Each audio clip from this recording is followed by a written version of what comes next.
अनिल विज से ऑपरेशन के बाद पहली बार मीडिया राजनीतिक और प्रदेश के मुद्दों पर बात करने के लिए विज के निवास पर पहुंची तो देखा कि विज अपने बेड पर लेटकर ही लैपटॉप पर काम कर रहे थे।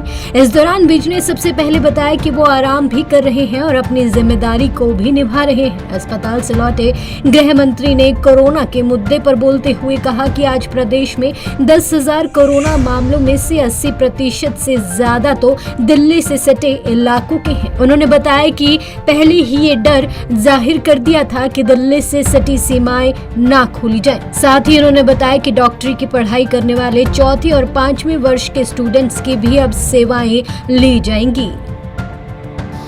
नहीं, आराम भी कर रहा हूँ, काम भी कर रहा हूँ।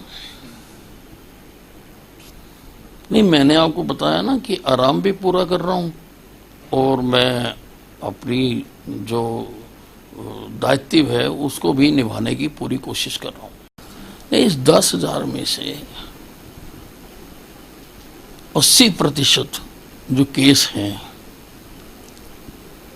वो दिल्ली से जुड़ी हुई सीमा के क्षेत्र हैं और जिस दिन सीमाएं खोल दी गई थी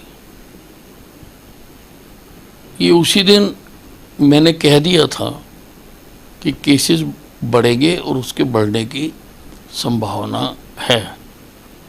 हमने सारों की व्यवस्था की है और बकायदा मैंने जो अभी डॉक्टरी की पढ़ाई कर रहे हैं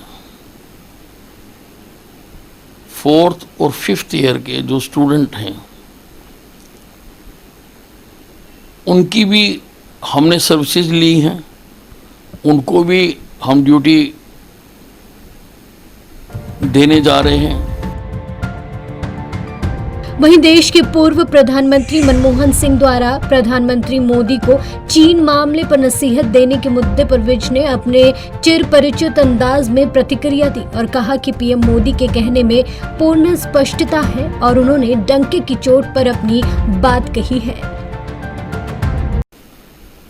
मोदी जी के कहने में पूर्ण स्पष्टता है,